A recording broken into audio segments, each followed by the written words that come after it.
When Pope Benedict retired, the conclave gathered together to elect a new pope. And when the white smoke came forth from the chimney of the Sistine Chapel, a new pope had been elected, a first in the history of the Roman Catholic Church, the first Jesuit pope in history. His lay name is Bergoglio, Italian-Argentinian, but he chose the name Francis, the only Francis in the history of the Roman Catholic Church, Francis I. Now, why did he call himself Francis I if there had never been another pope with the name Francis? Well, fortunately, he gives us the explanation himself. In his encyclical, Laudato Si', paragraph 10, he explained why he adopted the name, and actually he's explaining what his agenda is in the papacy. This is what he wrote. Saint Francis, it's talking about Saint Francis Assisi. Saint Francis is the patron saint of all who study and work in the area of ecology. I think it's a coincidence that he chose the name Francis and he pushes for care for our common home. He continues, Saint Francis is the patron saint of all who study and work in the area of ecology. And he is also much loved by non-Christians. So who does he want to impress? Non-Christians. And he continues, Francis was particularly concerned for God's creation and for the poor and the outcast. Is that the emphasis of this Pope? Ecology, our common home, the poor and the outcast? That's why he adopted the name Francis. He is announcing what his agenda as Pope is going to be. How much interest has this Pope shown in the teachings or the dogmas of the Church and the authority of the papal chair? I want to read you an article written by Francis X. Roca. It appeared in the Wall Street Journal. The title of the article is Shifting Lines, the Pope's Uncertainty Principle. This is what he wrote. Part of Pope Francis's strategy has been generally to play down the importance of formal teaching. What is it that a part of Francis's strategy? To play down what? The importance of formal teaching. That means the doctrines of the Church.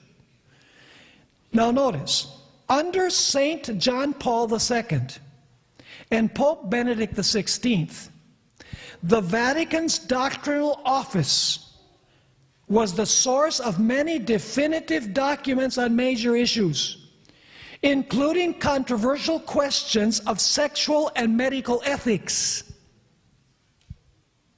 like gay marriage, LGBTQ, euthanasia. That's what John Paul II and Benedict XVI talked about, according to him. Now notice, it also, these particular documents that were written by these conservative popes, it also investigated and disciplined theologians who deviated from orthodoxy. And then he writes, under Pope Francis, both of those functions have practically ceased. What has ceased during Pope Francis? The emphasis on doctrine, and what else? The disciplining of theologians who deviate from the doctrines of the Church. You're not interested in doctrines, in other words. One example of Francis's disinterest in papal authority was an event that I already mentioned that transpired on a press conference on a trip that he took. He gave a press conference on the plane that he was traveling in. And somebody asked him, "What do you believe about gay marriage?" Now, if this had been John Paul II or Pope Benedict, they would have immediately said, it's a no-no. But what did the Pope say? Let me read once again from this article in the Wall Street Journal. The single most famous statement of his pontificate made during an in-flight news conference remains, "Who am I to judge?" Let me read you from another writer. His name is James Carroll. And I want you to notice what he says about this Pope's different emphasis. Remember, he's a Jesuit. And what have we studied about the Jesuits? They downplay what? Doctrine and the authority of the Pope. Because they know that Protestants will not go along if they emphasize that the Pope is the absolute arbiter of truth. And they know that the nations won't come on board if the papacy continues with its traditional talking points. This is what this writer, this article appeared in, the title of the article is "Who Am I to Judge? A Radical Pope's First Year." It appeared in the New Yorker, December 15, 2013. This is what he wrote. When the Pope, commenting on the Pope saying, "Who am I to judge?" This gesture of openness,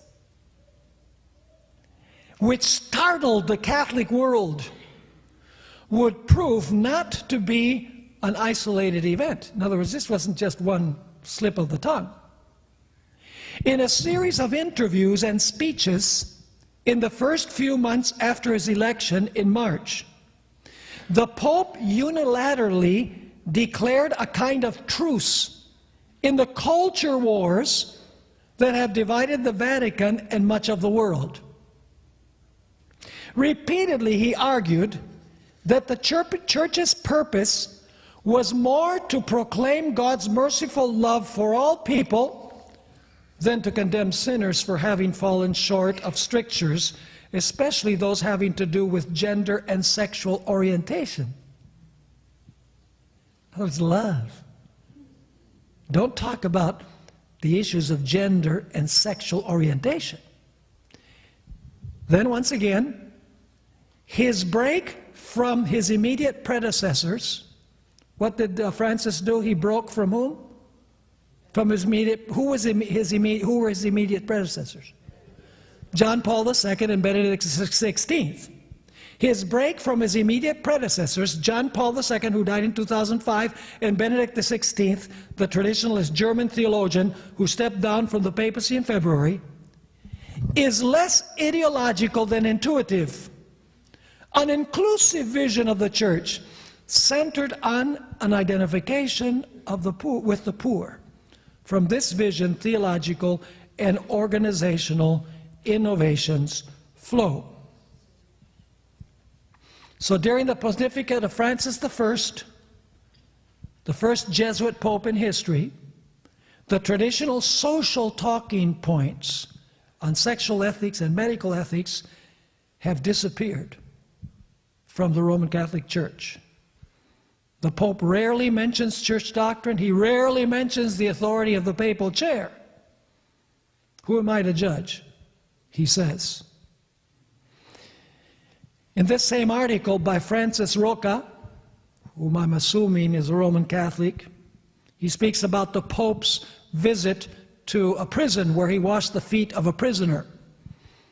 The prison visit in Rome also displayed the Pope's characteristic emphasis on social and economic justice, themes he has elevated above questions of sexual and medical ethics, matters he has deemed too much of a preoccupation for the Church. So the Church no longer needs to discuss these issues of medical ethics and sexual ethics. No, now the talking points are immigration, the poor, open borders, etc. 4 decades earlier, or almost 4 decades earlier, Malachi Martin, the Jesuit, wrote the following. This was written actually 33 years ago. He described the Jesuits in the following way. In place of the otherworldly purpose of the traditional church, the Society of Jesus has substituted the here and now struggle for the liberation of one class of men and women in our society today. So he doesn't emphasize what's going to happen in the times to come, the future world. His concern is only this world.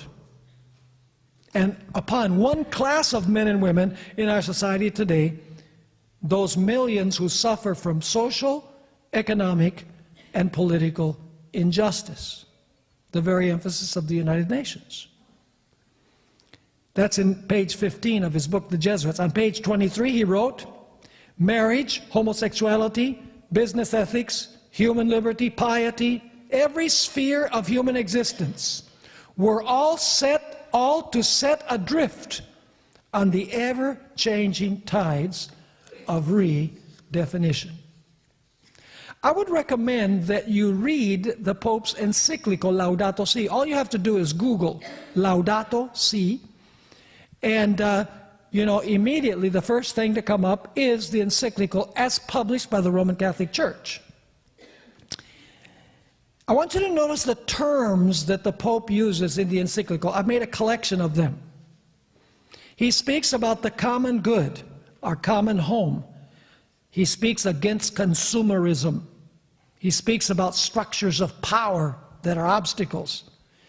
He says we require a new and universal solidarity.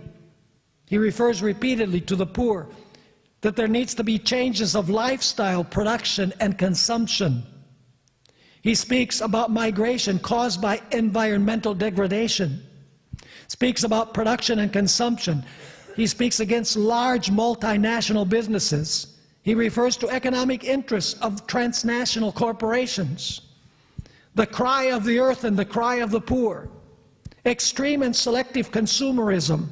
Subordination of private property to the universal destination of goods. He speaks about maximizing profits. A better distribution of the world's wealth. Everything is connected. Everything is interrelated. You read the encyclical, and very little is said in the encyclical about the traditional talking points of the Roman Catholic Church. The talk is about the need to care for our common home, the environment, the need to help the poor. By the way, these are all good causes. I'm not saying they're bad causes. The problem is the agenda behind it. Speaking about open borders, no walls, etc. Let me read you some of the paragraphs from his encyclical Laudato Si so you can see what his emphasis is. Every effort, this is paragraph 5, every effort to protect and improve our world entails profound changes in lifestyles, models of production and consumption, and the established structures of power that today govern societies. So every effort to protect and improve our world, what do we need to do to protect and improve our world? He says there need to be profound changes in lifestyles, models of production and consumption, that has to do with capitalism, and the established structures of power, that's governments, that today govern societies. On paragraph 51, he writes, a true ecological debt exists, particularly between the global north and south.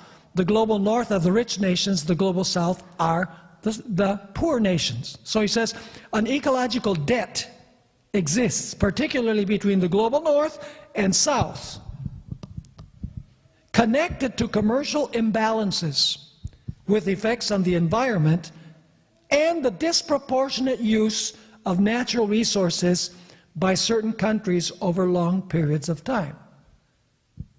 You never hear him criticizing China for their air quality, which is far worse than in the United States. You never hear him criticizing India for the terrible air quality that they have there and for the pollution of rivers, etc.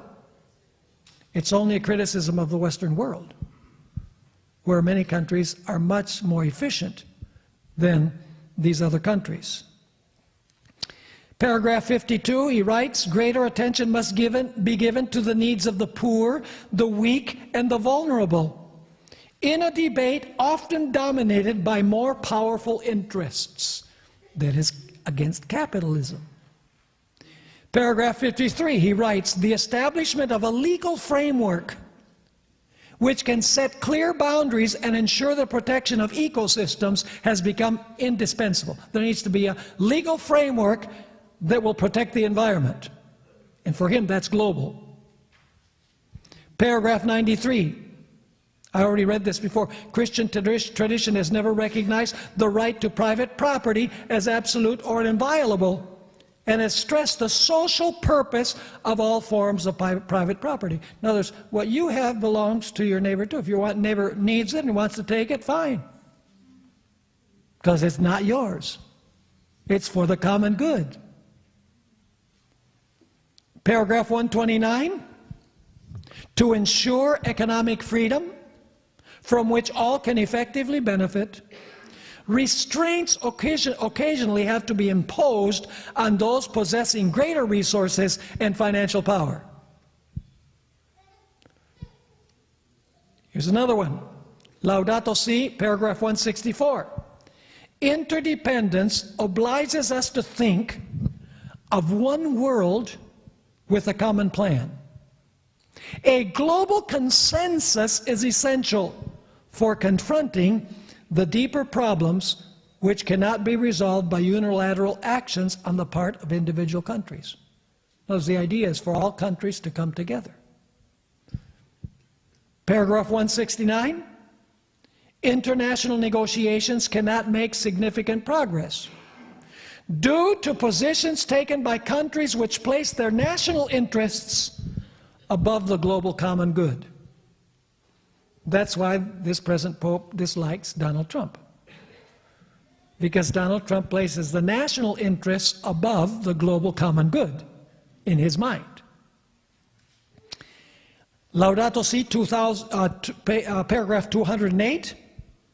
If we can overcome individualism, he says, we will truly be able to develop a different lifestyle and bring about significant changes in society. All of these statements are pure socialism and anti-capitalism. It's the same message of communists. It's the same message that was used during the period of the Soviet Union, the former Soviet Union. Now, can world leaders identify with these new talking points? Think world leaders can identify with open borders, emphasis on the poor, the need to address climate change? Does the United Nations feel comfortable with those things? Do all the nations feel comfortable with those things? Most of the nations of the world? Yeah, they say, we like those talking points. Don't speak against LGBTQ. Don't speak against gay marriage. Don't speak against euthanasia. Talk to us about what we want to hear. If you want to know what the political leaders of the world really think about Pope Francis I, all you have to do is remember the inaugural speech of Pope Francis I at the 70th anniversary of the General Assembly of the United Nations in 2015, September of 2015. After Pope Francis finished his speech there, where you can read the speech, if you Google it, Pope's speech, 70th anniversary of the General Assembly of the United Nations, it'll come up. His emphasis was totally on these talking points, where he doesn't touch any of the traditional talking points. Have you ever heard of the Amazonia Project? It's a project to save the tropical rainforests in the Amazon that are being chopped down, and the land is being used for agriculture. And so the Amazonia Project is working with the local leaders in Brazil to try and save the tropical rainforests in the Amazon. And the Pope is on board. Let me just read you what Pope Francis wrote about this. He wrote a preparatory document for the Amazonia Project, and this is what he wrote. The encyclical Laudato Si invites us to an ecological conversion that implies a new way of life. Our neighbor acquires a central position in our horizon. This involves practicing global solidarity and overcoming individualism, while opening up new paths to freedom, truth, and beauty. Listen carefully now. Conversion means freeing ourselves from the obsession with consumerism. Purchasing is a moral act, not a merely economic one. Ecological conversion means embracing the mystically interconnected and interdependent nature of all. The Pope was going to meet with the Secretary General of the United Nations the 19th of December of this last year, this recent, less than a month ago. The Antonio Guterres, the Secretary General of the United Nations, met with the Pope in the Vatican.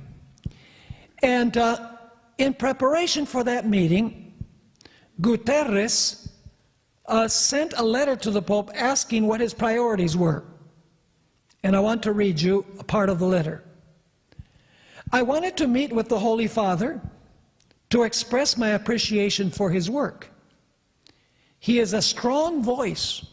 This is the leader of the United Nations. He is a strong voice on the climate crisis, on poverty and inequality, on multilateralism. Through his work, the Pope is contributing to reaching many of our objectives. That is, the objectives of the United Nations, including the Sustainable Development Goals, combating climate change, and promoting a culture of peace. Building bridges is a good analogy. And as we discuss the issues I just mentioned, I hope to explore how we can increase our collaboration between the United Nations and the papacy to do just that, build bridges to achieve more results for people who need them most. And so then they met, the Pope and Antonio Guterres. You can Google this as well, and you can see it. He met with the Pope on December 19, that just passed. And the Pope gave a prepared speech in Spanish, and Guterres, even though he's from Portugal, gave his speech in English. And I want to read what Guterres had to say. Nothing about the traditional talking points. This is what he said. Your Holiness, speaking to the Pope, you are a messenger for hope and humanity. For you see human suffering and promote human dignity.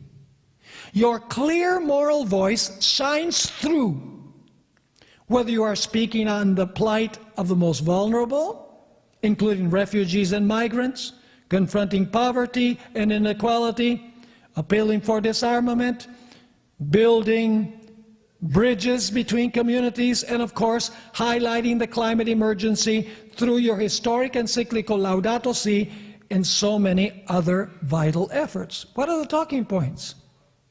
The most vulnerable, refugees and migrants, poverty, inequality, disarmament, building bridges between communities. None of the traditional talking points. These are all the new Jesuit talking points to be palatable with the political powers of the world, the socialist powers of the world. And then he says this, in case you were wondering whether the papacy is on the same page with the United Nations, the socialist United Nations, because most of the nations that belong to the UN are socialist, globalist. They're always against the United States. Whenever a proposal comes up, they're against what the United States stands for. They're against capitalism. Guterres continues saying, these messages, the messages of the Pope, coincide. What does coincide mean? Harmonize, or in harmony with.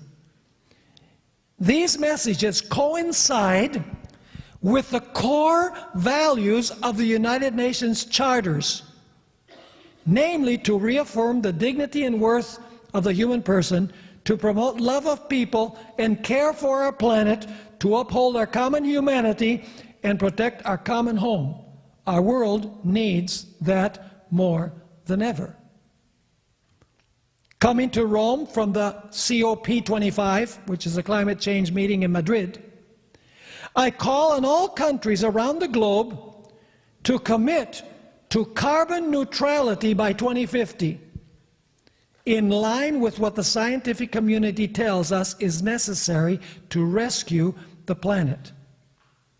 Your Holiness, I am very grateful for your exceptional global engagement and strong support for our work in the United Nations, including your memorable visit to the UN headquarters in 2015, as the world reached agreement on the Sustainable Development Goals, our blueprint for a fair globalization. Interesting. Talking points. But the papacy is not only trying to encourage globalism, world socialism, by working from diplomat to diplomat. He is also behind these insurgent movements among the masses to clamor for what the papacy wants. Are you all acquainted with Greta Thunberg? The girl who every Friday doesn't go to school. She strikes, demanding that the world leaders do something about climate change. And thousands upon thousands of students have followed her example. And the Pope received her in the Vatican to encourage her. So he's not only working from diplomat to diplomat, from up down, he's also working to establish popular movements to implement his agenda. There's an article that appeared by John Allen Jr., December 15, 2019, this was just last month, where he wrote, last August, the Vatican published a book called The Emergence of Popular Movements, Rerum Novarum of Our Time. Rerum Novarum was an encyclical from the end of the 19th century, a reference to the 1891 social encyclical of Pope Leo XIII that launched modern Catholic social thinking. Clearly, the idea was to lift up popular movements as the most important embodiment of the Church's social agenda in our time, with Francis calling them a lever for profound social transformation. So in other words, the papacy is not only working from diplomat to diplomat, from the Vatican with the nations on a diplomatic level, but it is also encouraging movements, grassroots movements by people to implement the papal agenda. 32 years ago, 33 now, Malachi Martin said just this. Let me read it. Nevertheless, the brute fact is that many Jesuits wish to see a radical change in the democratic capitalism of the West, in favor of a socialism that seems inevitably to come up smelling just like totalitarian communism. In other words, what the Jesuits want is something that they say is different than communism, but it smells just like communism. 33 years ago, Malachi Martin wrote what the agenda of the Jesuits is. Notice the talking points. He's describing this long before Francis I comes on the scene. Therefore, Martin wrote, therefore, by concentrating on the issues of human rights, refugees, minorities, exploitation of peasants, workers, women, and the helpless, the society would be committing itself to the promotion of a more just world order, greater solidarity of rich countries with the poor, and a lasting peace based on human rights and freedom. We must strive for international justice and an end to the arms race. By those works of justice, Jesuits would be foreshadowing the new age which is to come. But the validity of our mission, the Jesuits would say, would depend to a large extent on our solidarity with the poor. Notice what Ellen White wrote in Great Controversy 235. When appearing as members of their order, she's describing the Jesuits, when appearing as members of their order, they wore a garb of sanctity, visiting prisons and hospitals, ministering to the sick and poor, professing to have renounced the world, and bearing that sacred name of Jesus, who went about doing good. Is that what the present Pope does? Absolutely. He washes the feet of prisoners and embraces lepers and, lives in humble quarters in the Vatican. So people say, wow, the papacy has changed. It used to persecute, now it doesn't. Ellen White concludes the statement by saying, but under this blameless exterior, the most criminal and deadly purposes were often concealed. A facade. Scripture portrays the Antichrist as devious, calculating, duplicitous, shrewd, wily, deceptive, sly, and hypocritical. In fact, in Daniel 8:25, we're told, through his cunning, that is the little horn, the Antichrist, through his cunning, he shall cause deceit to prosper under his rule. You see, Antichrist's work is covert, under the radar, by subterfuge. And the evangelical view of the Antichrist is that the Antichrist is going to be like that person in the Left Behind series, Nikolai, who openly, flaunts that he is the Antichrist. Building a huge statue of himself, saying, everybody worship the statue in my honor. And tattooing people with the mark of the beast on the forehead or on the right hand. How many Christians is that going to deceive? None. But if the Antichrist appears overtly to be Christian, but under the surface is anti-Christian, that would deceive very many. And that's exactly what's happening.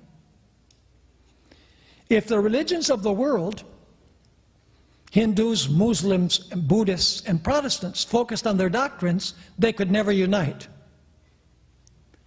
But if you can get them to focus on all of these other issues, unity is much easier. Now, in October of 2019, there was a synod with the bishops of the Amazon meeting with Pope Francis I. A majority of the bishops at this synod told the Pope that they wanted to be able to get married and still serve as priests, because there was a scarcity of priests. Nobody wanted to join the priesthood unless they could get married. And so they suggested almost unanimously that the Pope should allow for priests to marry in the Amazon area. And the Pope showed himself sympathetic to their request. But this has caused a rift between Francis I and the traditional Pope, Benedict XVI. See, when Benedict retired in quotation marks, he promised, and now I quote, "I promise to remain hidden from the world." Those are his words. However, in a book that's going to be published in February, that is next month, the title of the book is "From the Depths of Our Hearts, Priesthood, Celibacy, and the Crisis of the Catholic Church," Benedict takes issue in that book with Francis's flexibility on this issue. You see, conservative Roman Catholics are nostalgic about what the papacy used to be. In fact, many of them are saying that the resignation of Pope Benedict was illegal, that he still is the Pope in their minds. Now, we can also see the shift away from the traditional dogmas of the Church, because let me tell you that allowing priests to marry would go against what has been believed in practice for centuries in the Roman Catholic Church. It would be a radical change. And the ordination of women priests, that would be a cataclysmic decision by the papacy. But we can see this shift away from doctrine and from the authority of the papal chair in another detail. On February 18, 2017, this is not too long ago, Giuseppe Rusconi, an editor of a newspaper in Italy, had a personal interview with Father Arturo Sosa Abascal, who is the new Father General. Actually, he's the Father General number 31 of the Jesuit order. Now, Abascal was elected by the Jesuits by the council of Pope Francis I. He was elected the Father General on October 14, 2016. He is what is called the Black Pope because he dresses in black. And Rusconi did this interview, this newspaper editor did an interview with Abascal, the head of the Jesuit order, and he asked Abascal whether Gerhard Müller, who is the head of what used to be the Inquisition, was a fundamentalist for saying that the words of Jesus concerning marriage were clear and that no power in heaven, on earth, neither an angel nor the Pope, neither a council nor a law of the bishops has the faculty to modify them. The words that Jesus spoke, that a man marries a woman in Matthew chapter 19. So he was asked by this newspaper editor whether Gerhard Müller, the head of the Inquisition or the prefect of the Congregation of the Faith, was a fundamentalist or a traditionalist because he said that the words of Jesus that are clear in Matthew 19, there is no power in heaven, on earth, neither an angel, nor the Pope, neither a council, nor the law of the bishops has the faculty to modify the words of Jesus. Let me give you the question that Rusconi asked, and then I'll give you Abascal's answer. Cardinal Gerhard L. Müller, the prefect of the Congregation for the Doctrine of the Faith, has said with regard to marriage that the words of Jesus are very clear, and no power in heaven and on earth, neither an angel nor the Pope, neither a council nor a law of the bishops has the faculty to change them. So he says, what do you think about that? Here's Abascal's answer. So then, there would have to be a lot of reflection on what Jesus really said.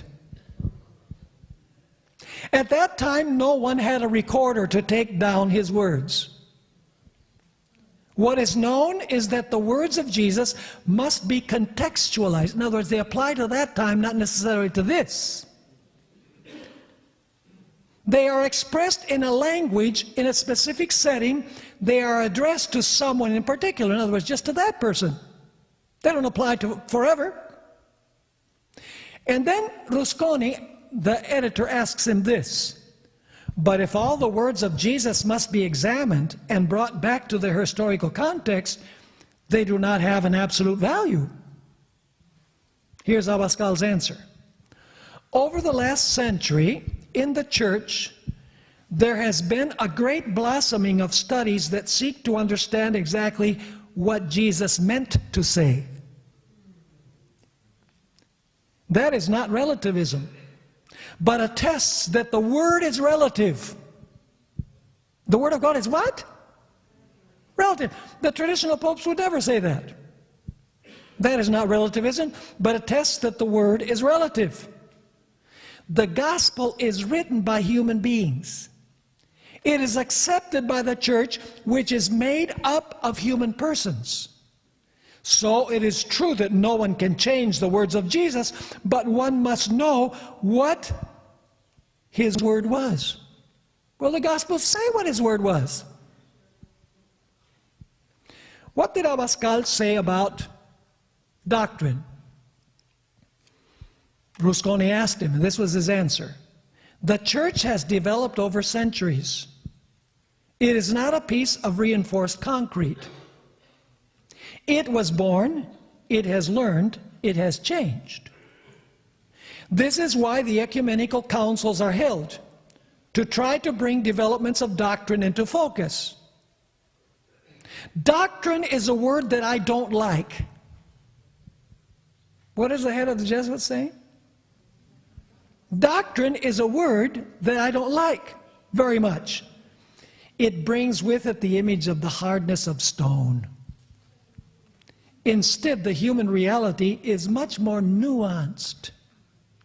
It is never black or white. It is in continual development. Amazing change in the traditional view of the papacy.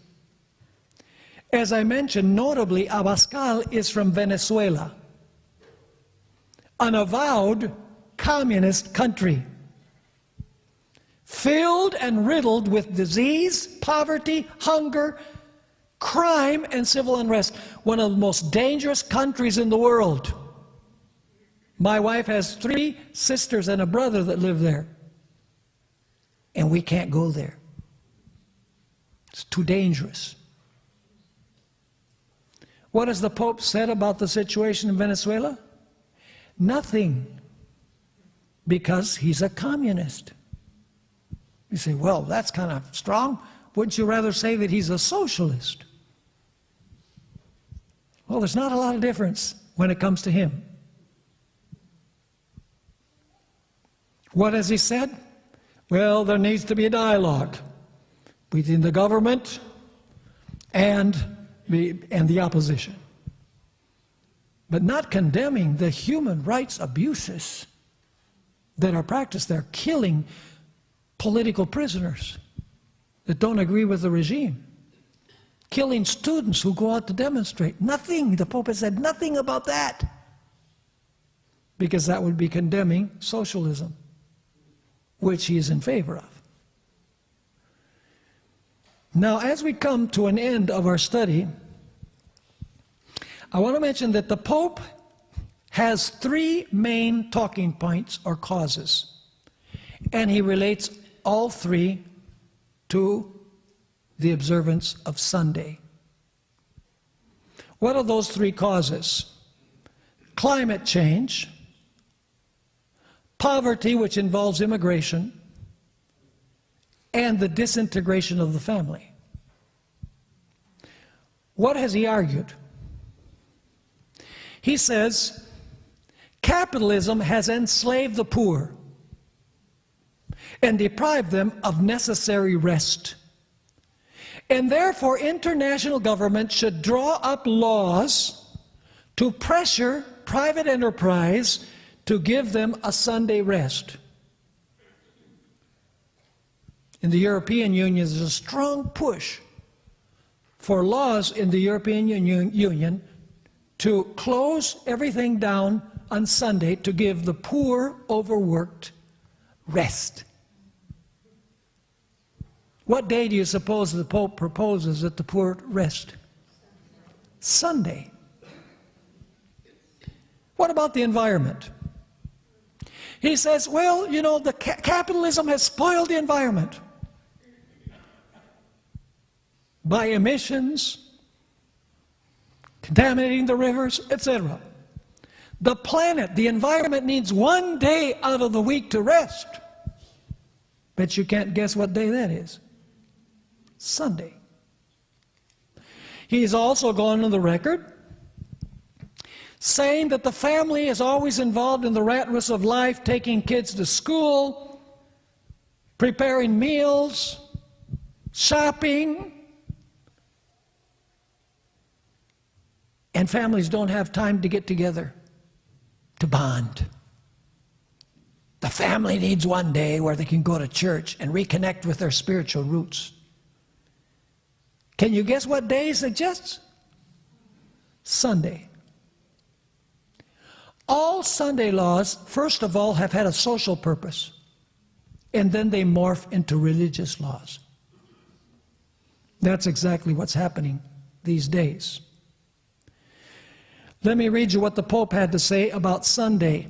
On Sunday, our participation in the Eucharist, that is, in the partaking of the Lord's Supper, which we believe differently than the Catholic Church. On Sunday, our participation in the Eucharist has special importance. Sunday, like the Jewish Sabbath, there's no text in the Bible that refers to the Sabbath as the Jewish Sabbath. Nowhere. The Bible says it's the Sabbath of the Lord your God. In Isaiah 58, he says, take your foot away from my holy day. You shall keep my Sabbaths. The Son of Man is Lord of the Sabbath. The Bible is clear. But he says Sunday, like the Jewish Sabbath, is meant to be a day which heals our relationships with God, with ourselves, with others, and with the world. The causes that the Pope is fighting for to help the poor, can we agree that we need to help the poor? That we need to take care of the environment? That the family needs to stick together and it needs to, have time where they can build relationships within the family? Those are good causes. The only problem is the Pope has the wrong day. Now let me talk to you just briefly about the final controversy, the final conflict. The final conflict is not really a conflict of days. It's a conflict of authorities. If we keep the Sabbath, whose authority are we recognizing? God's, who established the Sabbath. If we keep Sunday, whose authority are we respecting? The authority that claims to have changed the day, which is the little horn, the papacy. So behind the days is the question of authority. In other words, the days are a means to test whose authority we will obey. And the Roman Catholic Church recognizes that. I want to read you a statement that was written by a man called John O'Brien in the book The Faith of Millions. He was a teacher for many years at the University of Notre Dame in South Bend, Indiana. And he wrote this very interesting quotation in his book, and I read it now. He's actually saying to Protestants, you guys are inconsistent. But since Saturday, not Sunday, is specified in the Bible, isn't it curious that non-Catholics who profess to take their religion directly from the Bible and not from the church observe Sunday instead of Saturday? Yes, of course, it is inconsistent. But this change was made about 15 centuries before Protestantism was born, and by that time the custom was universally observed. Protestants have continued the custom, even though it rests upon the authority of the Catholic Church. and not upon an explicit text in the Bible. Now listen carefully. That observance remains as a reminder of the Mother Church. The observance of Sunday remains as what? As a reminder of the Mother Church, from which the non-Catholic sects broke away. Like a boy running away from home, but still carrying in his pocket a picture of his mother or a lock of her hair. What he's saying is that the daughters that were born from the papacy never totally disconnected from the papacy. They ran away from home. But the reminder of the mother will bring them back. Final point. September 26, 1860. A committee met at Battle Creek, Michigan, to decide whether to adopt a name for the movement that grew out of the disappointment in 1844. Among the members of that committee that were to decide whether to give this denomination a name were Brother Loughborough, Brother Hewitt, and Brother Poole, among others. One minister in the committee said, "We need to be called the Church of God." To which Elder Loughborough objected. He said, "All churches claim to be the Church of God. What's unique about that?" After much discussion, Brother Poole made the following motion: resolved that we call ourselves Seventh-day Adventists. There was only one dissenting vote, the minister who suggested that we be called the Church of God. Less than a month later, on October 23, 1860, in the Review and Herald, this notice appeared. The name Seventh-day Adventists was proposed as a simple name and one expressive of our faith and position. Why is our name so important at this stage in history? Because what it teaches is a supernatural divine beginning and a supernatural divine end. Seventh day means that we believe that the story of creation is literal. Sin is literal. The infection of sin is literal. The need for a Savior is literal. The second coming of Jesus is literal. That's the Adventist part. In a world that embraces evolutionary beginnings, in a world that says, no, the world will become better and better through human genius, through international agreements, there's one church that says, no, there was a divine supernatural beginning in 7 literal days, and there will be a quick ending at the end of time with the glorious second coming of Jesus Christ. Our church was raised for this time. And it really bothers me when I find Adventist churches and the sign in front says Adventist Community Church or Adventist Fellowship. We should not be embarrassed about letting everybody know that we are Seventh-day Adventists. When I'm on a plane and I'm studying, my Bible or my notes, the person next door says, "Oh, you're a minister, huh?" Yeah, I'm a minister." "Oh, what church do you belong to?" "Seventh-day Adventist." "What's that?"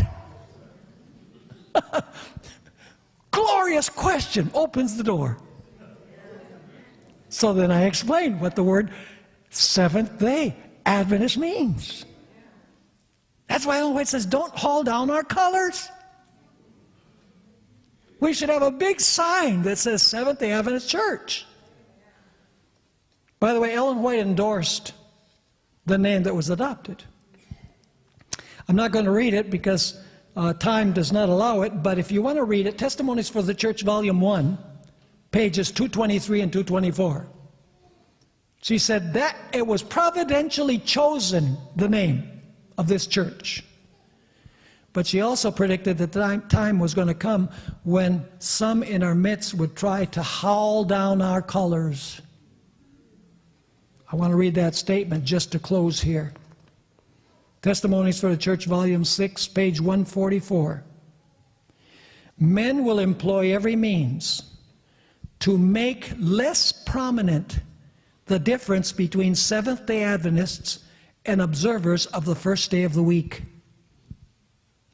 A company was presented before me under the name of Seventh-day Adventists. These are Adventists who are doing this.